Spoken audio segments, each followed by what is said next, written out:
Us now to discuss Republican Congressman from Georgia, member on the Energy and Commerce Committee, Buddy Carter. Congressman, welcome to National Report. Goodness, how much is it costing Georgia residents to fill up their tank? Well, it's one of the lowest prices in the nation because our governor did a great job of suspending the state gas tax. So that's brought our price a little bit down, if you want to call it that. It's around $4.75 in that area, not the $5 that we see across the country, but it's still $4.75. Even without the the state gas tax that has been suspended thus far by our governor. Yeah, that was a decision from Governor Kemp there. I remember reporting on that. Let me ask you, though, about that soundbite we just played from Representative Clyburn. That sort of negative prediction for Democrats come November based on these high prices. And keep in mind, too, it's not just gas where people are paying more. It's groceries. It's your everyday items. It's 40-year record high inflation. How do you think that's going to impact voters?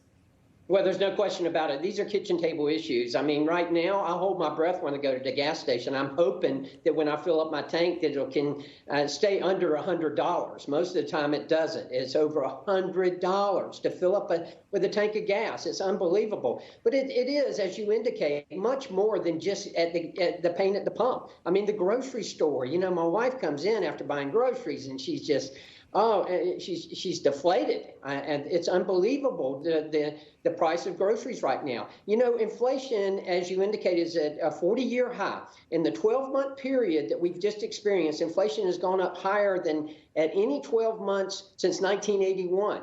The average family, inflation is going to cost $5,000 this year. $5,000 out of your pocketbook. It's just out of control, and it is going to result, I think, in a Republican wave this fall.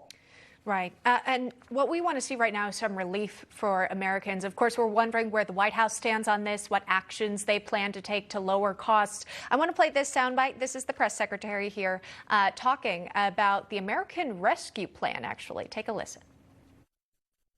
And we are incredibly focused on doing everything that we can to make sure that the economy is working for every American people. But we are coming out of the strongest job market in American history, and that matters. And that a lot of that is thanks to the American Rescue Plan, which only Democrats voted for that. Republicans did not, and it led to this economic boom, this historic economic boom that we're seeing with jobs. Didn't it also lead to historic inflation? No, that is not. That is not how we're seeing the American Rescue Plan. Congressman, your thoughts on that? Again, this administration, this White House is tone deaf. They don't get it. You've got too many dollars chasing too few products right now. Hence, we've got inflation at record highs.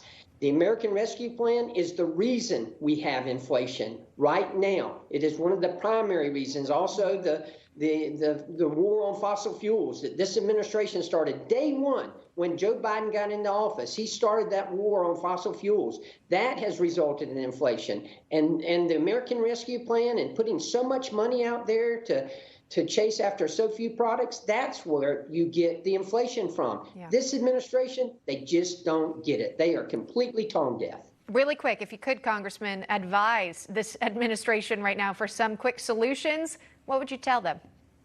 Well, the first thing you got to do is to get gas prices down. And to do that, you've got gas operates in a futures market. You got to invest in infrastructure and energy infrastructure that show the gas and oil industry that we are committed to doing this. They're not going to increase their pumping only to get us through this and then have the rug pulled out from underneath them. That's the first thing you need to do. You need to make sure that we've got the Keystone XL pipeline back in production. All of these things would lead to lower gas prices. You get gas prices down, that's going to be a big lick into getting inflation down. We learned this morning officially the president will travel to Saudi Arabia next month, about mid-month. He'll also be stopping by Israel as well, meeting with the Crown Prince of Saudi Arabia. Do you think they discuss oil production?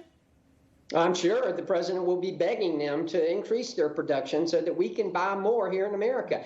Don't forget, before he took office, we had not only energy independence, but pretty much energy dominance in the world.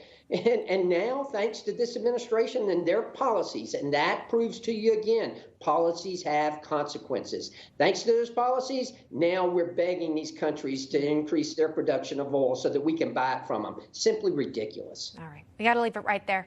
Congressman Buddy Carter joining us this morning. Thank you, sir. Appreciate the conversation.